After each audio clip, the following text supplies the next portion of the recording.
Hello viewers, আজকে আমরা share করব নেপালে 5 নাইট এবং 6 দিনের একটা ট্যুর প্ল্যান, যেখানে আমরা কাঠমান্ডু, পোখরা, নাগারকোট সব কিছু ঘুরেছি। কম সময়ের মধ্যে নেপালের সব জায়গায় ঘুরতে চাইলে আমার এই ভিডিওটা টানাটানি না করে পুরোটা দেখুন, যেটা আপনার ট্যুর প্ল্যান করতে হেল্পফুল হবে।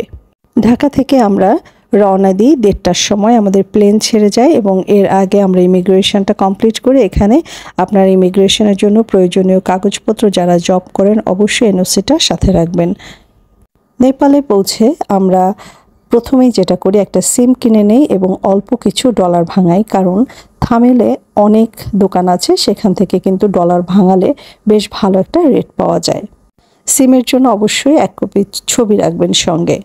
সিমটা কেনার কারণ হচ্ছে নেপালের সব এরিয়াগুলো যাতে আমি খুব সহজেই গুগল সার্চ করে পেয়ে যাই, তারপরে জিনিসপত্রের রেট, ট্যাক্সি ভাড়া কেমন, মোটামুটি ইনড্রাইভ এবং পাঠাও ট্যাক্সি কল করতে আমার সিমটা মাস্ট লাগবেই। প্রথম দিন আমরা থামেলে 1 নাইট থেকেছি, কারণ থামেলের নাইটটা যদি আপনি না দেখেন, আপনি নেপাল যতই ভ্রমণ করেন না কেন এটা অসম্পূর্ণ থেকে যাবে। আমরা সরাসরি এয়ারপোর্ট থেকে থামেলে চলে গিয়েছি আমাদের হোটেলে, ওখানে 1 নাইট ছিলাম এবং আমরা যেটা করেছি, পরের দিন পোখরায় যাওয়ার জন্য গিয়েই টিকিটটা কেটে রেখেছি। বাসে করে আমরা পোখরায় গিয়েছিলাম।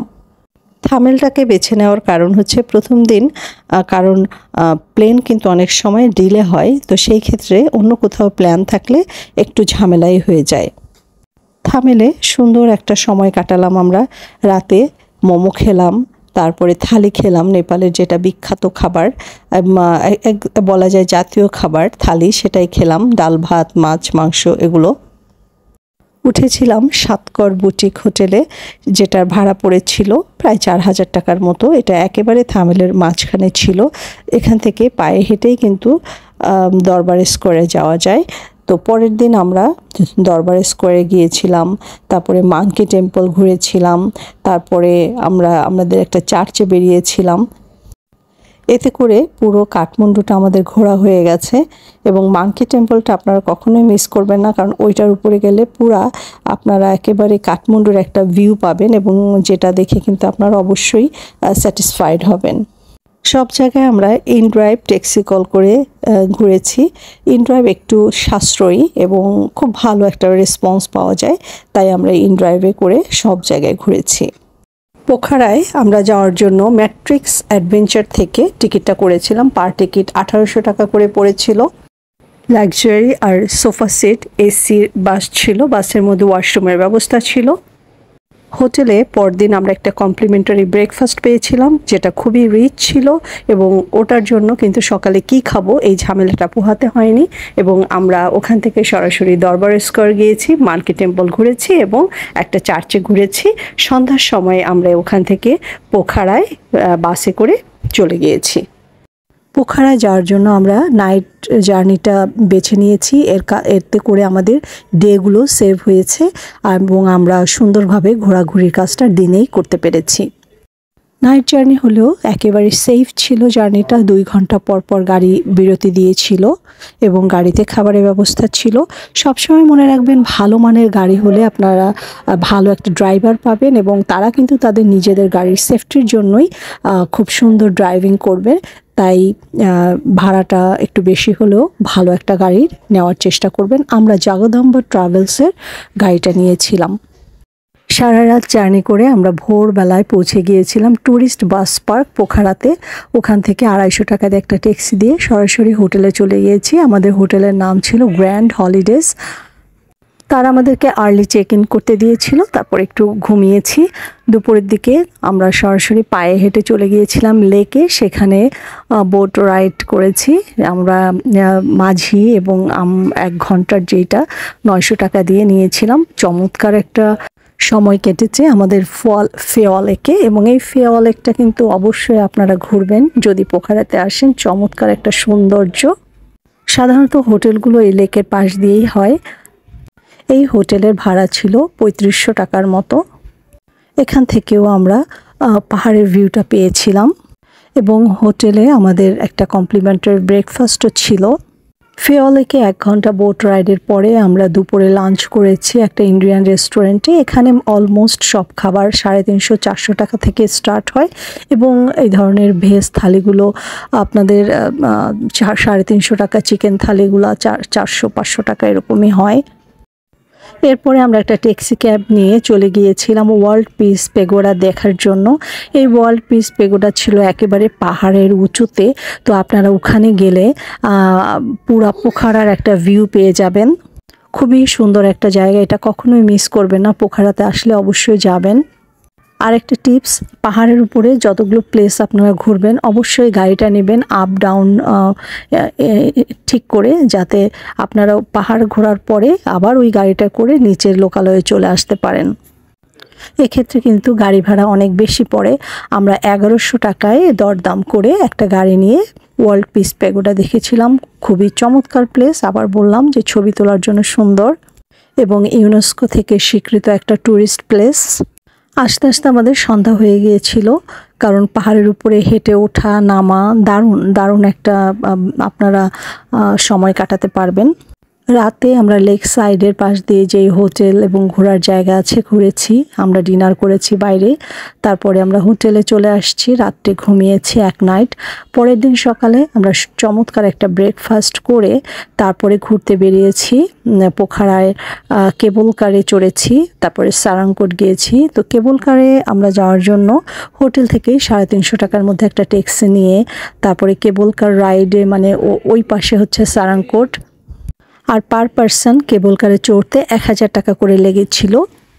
আমরা সারাংকোট গিয়ে কেবল কারে ওখানে পাহাড়ের উপরে ঘুরেছি, অনেক উঁচু টাওয়ারে বসে আমরা কফি খেয়েছি।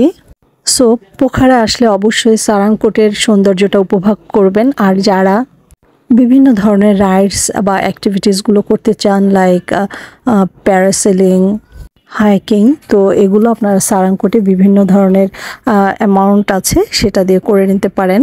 খুবই চমৎকার একটা সময় কাটবে। আমরা সেখানে প্রায় 2টা পর্যন্ত ছিলাম। পরে আমরা ওখান থেকে সরাসরি একটা ট্যাক্সি ক্যাব নিয়ে চলে যাই দারুণ একটা জায়গায়, সেটা হচ্ছে তাপু রিসোর্ট। আর এই তাপু রিসোর্টে সুন্দর একটা হাত আছে, ওখানে ছবি তোলার জন্য সুন্দর জায়গা, খাবার দাবারের একটা চমৎকার জায়গা, এটাও খুবই উঁচুতে। তো আমরা ওখানে গিয়ে আবার যেহেতু নিচে চলে আসছি, তো আপ ডাউন আমাদের ট্যাক্সি ফেয়ার পড়েছে 1200 টাকা। অ্যান্ড এই তাপু রিসোর্টে কিন্তু এন্ট্রি ফি আছে 100 টাকা করে পার পারসন। ছবি তোলার জন্য আলাদা 100 টাকা করে পে করতে হয় এবং ওখানে খাবার দাবারের চমৎকার ব্যবস্থা আছে, ওটাও প্রচুর উঁচুতে। ওখানে গিয়ে আপনার পুরো পোখারার ভিউ পাবেন, আপনাদের খুবই ভালো লাগবে। তো এই সব জায়গা মিস করবেন না প্লিজ। তাপু রিসোর্ট থেকে আমরা সরাসরি হোটেলে চলে যাই, সেখান থেকে লাগেজ নিয়ে নাইট জার্নি করে আমরা আবার কাঠমান্ডুতে যাব। তো সারাদিন যে আমরা ঘুরেছি, আমরা কিন্তু হোটেলে আমাদের লাগেজগুলো চেক আউট করার পরে রেখে দিয়েছিলাম এবং সন্ধ্যায় এসে মোবাইল চার্জ দিয়ে তারপরে আমরা রাতের বাসে করে চলে আসছি কাঠমান্ডুতে। এবং আমাদের কিন্তু ভোর 5টার সময় কাঠমান্ডু বাস পার্কে নামিয়ে দেয়। এরপরে ওখানে আমরা দেরি করিনি, একেবারেই একটা ট্যাক্সি রিজার্ভ নিয়ে চলে গিয়েছিলাম নাগারকোট মিস্টিক মাউন্টেনে। আমরা ইন ড্রাইভে ট্যাক্সি কল করেছিলাম, সেটায় 2000 টাকা চেয়েছিল। পরে ওখানে ইনস্ট্যান্ট দাঁড়িয়েই একটা ট্যাক্সি 1600 টাকায় ঠিক করেছি। নেপালে আসবেন আর নাগারকোট আসবেন না, সেটা তো হয় না। তো অবশ্যই নাগারকোটে যাবেন। তো আমরা যেহেতু একটা বিলাসবহুল রিসোর্টে ছিলাম, আমাদের এখানে 14,000 টাকা পড়েছিল পার নাইট, কিন্তু আপনারা ওখানে 4, 5, 6, 7,000 টাকার মধ্যে অনেক ভালো ভালো হোটেল পেয়ে যাবেন। তো হোটেলটা আপনাদের পার্সোনাল চয়েস। মিস্টিক মাউন্টেন ছিল চমৎকার একটা রিসোর্ট, যেখানে একদিন আমরা ঘুরে বেরিয়েছি, তাতেই আমাদের শেষ হয়নি। সুইমিং পুল ছিল সবার জন্য উন্মুক্ত, আমরা ওখানে সাঁতার কেটেছি, তারপরে অনেক ছবি তুলেছি। আমাদেরকে বিকেলে একটা ওয়েলকাম স্ন্যাক্স পাঠিয়েছিল, কুকিজ আর কিছু ফ্রুটস দিয়ে। আসার আগেই আমরা ক্রেডিট কার্ড দিয়ে একেবারে টাকার পেমেন্টটা করে এসেছিলাম। এখানে এসে দেখি আমাদের হোটেলের মানে বেলকনিতে একটা দোলনা ছিল, খুব চমৎকার একটা রুম পেয়েছিলাম। যেহেতু আমরা থামেলে পোখারাতে 4000, 3500 রেঞ্জের মধ্যে হোটেলে ছিলাম, তাই এই একটা হোটেল আমরা একটু ভালো নিয়েছিলাম এবং মনে রাখার মতো একটা জায়গায় ছিলাম 1 রাত। আমার এখানে সাজেশন থাকবে আপনারা আসলে সিজনটা দেখে আসবেন। এটা ফেব্রুয়ারি, মার্চ, এপ্রিল পর্যন্ত অনেক সুন্দর একটা টাইম। তারপরে অক্টোবর, নভেম্বর, ডিসেম্বরেও আসতে পারেন, সুন্দর একটা টাইম। হিমালয় পাহাড় দেখার জন্য নাগারকোট একটা বেস্ট জায়গা। আর পোখারাতে যারা যান তারা তো অনবরত এই পাহাড় দেখতে থাকেন। নাগারকোটে সূর্যোদয় সূর্যাস্ত দেখার জন্যই সাধারণত আমরা ভিড় করি। তাছাড়া হিমালয় একদম সরাসরি দেখার জন্য এই নাগারকোটে আসে। এবং মিস্টিক মাউন্টেন চমৎকার একটা প্লেস, যেখানে বসে আপনারা খেতে খেতে এর বারান্দায় ব্যালকনিতে বসে পাহাড় দেখতে পাবেন। আমাদের রুমে সূর্যের আলো একেবারে এসে পড়েছিল। সকালে সানসেট দেখে সরাসরি চলে গিয়েছিলাম খাবার খাওয়ার জন্য। বুফে আমাদের ব্রেকফাস্ট ছিল, এটা ইনক্লুডেড। অ্যান্ড চমৎকার একটা প্লেস, যেখানে বসে আপনি আকাশের মেঘ পাহাড় দেখতে দেখতে হারিয়ে যাবেন, চা কফি খাবেন। আর অনেক ধরনের আইটেমসে ভরা ছিল। এর ব্রেকফাস্ট আপনারা বিভিন্ন চ্যানেলে পেয়ে যাবেন। দারুণ একটা সময় কেটেছে ব্রেকফাস্টে। দেন আমরা ব্যাগ ট্যাগ গুছিয়ে একটা ট্যাক্সি নিয়ে চলে গিয়েছি এখান থেকে নাগারকোটে। একটা ঝুলন্ত ব্রিজ আছে, সেটা দেখার জন্য। তো নেপালের সবচেয়ে বড় এবং রোমাঞ্চকর একটা প্লেস এটা, অবশ্যই মিস করবেন না। এই ঝুলন্ত ব্রিজটা আপনারা অবশ্যই এটা দেখতে আসবেন। আমি এবং আমার মেয়ে কিন্তু এটা দেখে গিয়েছি এবং আমরা কিন্তু প্রচণ্ড লেভেলের একটা স্যাটিসফ্যাকশন আমরা গ্যাদার করেছি। তো এখান থেকে আমরা একটা ট্যাক্সি নিয়েছি সরাসরি ভক্তপুর দরবার স্কোয়ারে যাওয়ার জন্য। আমরা ভক্তপুর যাওয়ার পথে এই ঝুলন্ত ব্রিজটা দেখে যাব। আর আমাদের এবারে ট্যাক্সি ফেয়ার পড়েছে 1200 টাকা। এক ট্যাক্সিতেই আমরা ঝুলন্ত ব্রিজ দেখে তারপরে চলে এসেছি ভক্তপুর দরবার স্কোয়ারে। তো দুইটা দরবার স্কোয়ার আমাদের দেখা হলো, একটা হলো কাঠমান্ডু আর একটা হলো এই ভক্তপুর দরবার স্কোয়ার। সো আমার এই ট্যুর প্ল্যানটা যদি আপনারা অ্যাপ্লাই করতে পারেন, একটা স্পটও কিন্তু বাদ হবে না, মাত্র এই 5 নাইট 6 দিনের ট্যুরে।